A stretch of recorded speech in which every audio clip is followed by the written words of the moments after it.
I can't believe this show has gone by this quickly tonight. You can follow me on Twitter at JChurchRadio. I just been corrected on my pronunciation. Karen says it's Oumuamua. David, is that right? Oumuamua? I thought your pronunciation was very inventive and clever, but yeah, that was the way I've always been. Man, I'm not from Hawaii, and I don't know these things. I don't hang out. I just... so it's Oumuamua. Oumuamua. Okay, there you go. You can follow David at David_Wilcock on Twitter. Okay. Now, really quickly, not this weekend, but next weekend, you're going to be in Washington, D.C. to go clean up that city with the Disclosure Fest Mass Meditation Initiative. I'm going to be piped in by closed circuit. I'm not actually going to be there in person there's a few different reasons for that, but okay. Yeah. And that town needs some cleansing, doesn't it? Yeah, it's very brave to go out there right now in this climate, and but it's a good place. Like if you want to treat the wound, you got to go right to the source. So now we got a text earlier tonight from Adrian saying that Leon is going to be leading the mass meditation. Do you know about that? Yes, actually, we were talking about that. Leon Isaac Kennedy was the first black sex symbol in the 1970s. He's had a number of highly successful Hollywood films. He was a good, close personal friend, spiritual friend to Muhammad Ali, Michael Jackson, Mike Tyson, a number of very prominent African-American celebrities. I would say he's still a sex symbol. That's a good-looking man. Yeah. Well, we met each other actually at an Oscars party 2.5 years ago, and he eventually he said he wanted to be my manager, and he had gotten out of the whole showbiz thing for quite a long time and had gone into Christian ministry. And now he has, gone back into this world. And our goal really is just to try to find better and better ways of getting the message out. And he did have something to do with Above Majestic going from being a YouTube video to becoming a theatrical release, and so it's been very useful to have him on my side, and he's run some talks and some introductions for me at some of my events, and he's a very dynamic speaker. He was one of the main Motown DJs in the peak era in Detroit when that was all going on. He hung out with the Supremes, Stevie Wonder, the Four Tops, the Temptations. I mean, Smokey Robinson, actually, he's very good friends with and worked as his manager for a long time. So it's really great to have his support, and we've become great friends as well. Yeah, he's a really cool dude. I remember he sat me down once. He goes, "Okay, Jimmy, I listened to all of your shows. I listened to every Coast to Coast. I listened to all the Fade to Black, and I want to ask you some questions about Egypt." And I said, "Okay." And I looked, and he had notes. He had notes. Oh yeah.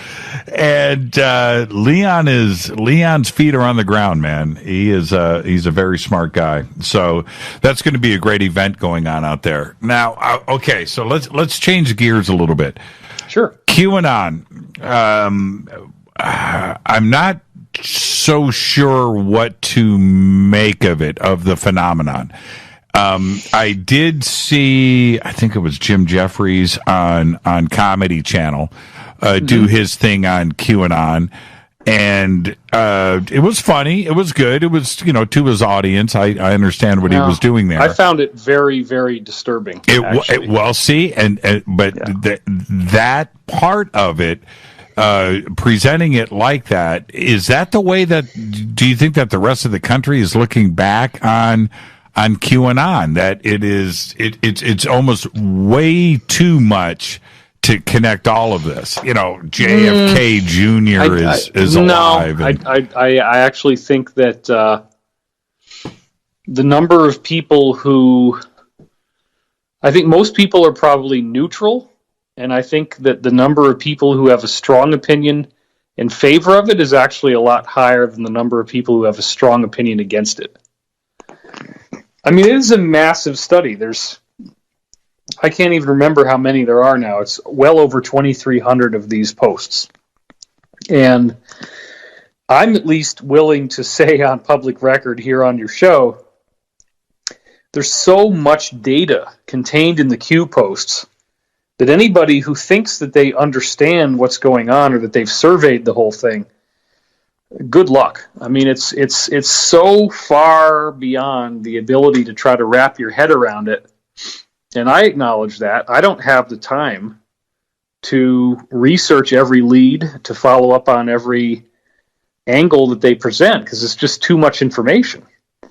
But what I have seen is a lot of stuff that ties in with what other intel that I've gotten is, and from the very beginning of when Q started, it was talking about these mass arrests that I'd already been hearing about full time since 2009. And this plan has been in place long, long, long before Q started. And it's also very, very obvious that Q is coming from the Trump administration. They really almost are doing overkill in terms of how many times they create codes and sigils, and they linked something that Q said with something that the president tweets on his own Twitter page or something that he says in a speech. I mean, they've done dozens and dozens and dozens of these kind of things, so that if you really get into it, they make it very obvious that this is coming from the administration. So I think any honest assessment of the situation would say this is a voice coming from the administration. Then from there, it's up to you to decide what do you want to think about it and what does it mean for you. But this is definitely not a LARP. Well, what do we do, and what do you do, especially after saying something like that, when we find out that QAnon is a bunch of 21-year-old potheads from Brazil, right? We're not going to find that out. I'm just saying. I mean, then what?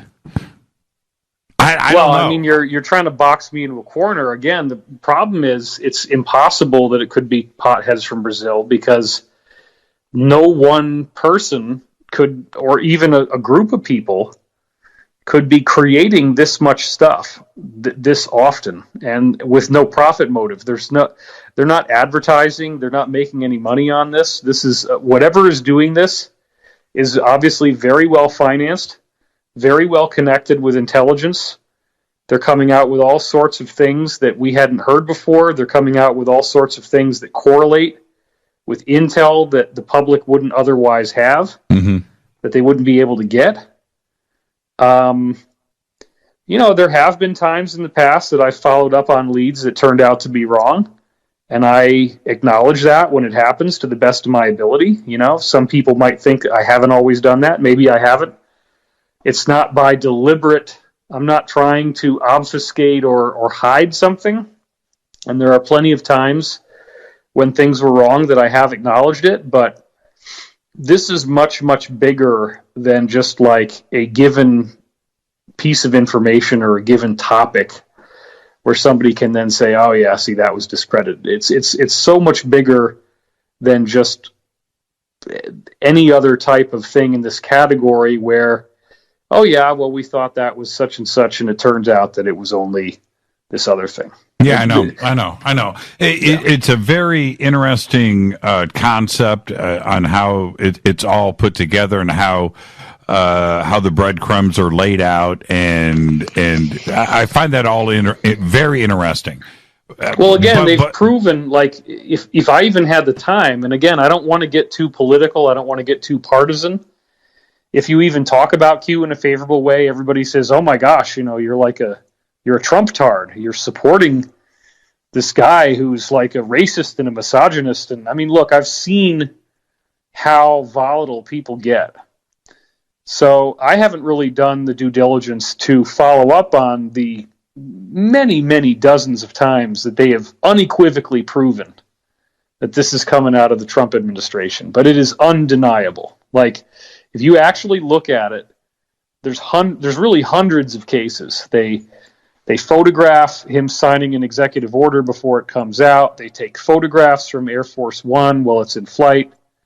so many things about the timing and the alignment of Twitter posts or something, or speech statements versus what Q said right before. It's amazing. They've done an amazing job for the people who really get into it, and that's why when people really fall into this world, it sucks them in, because you can never study hard enough, you can never research hard enough to fully understand it. But there's an incredible amount of intellectual wealth there to explore if you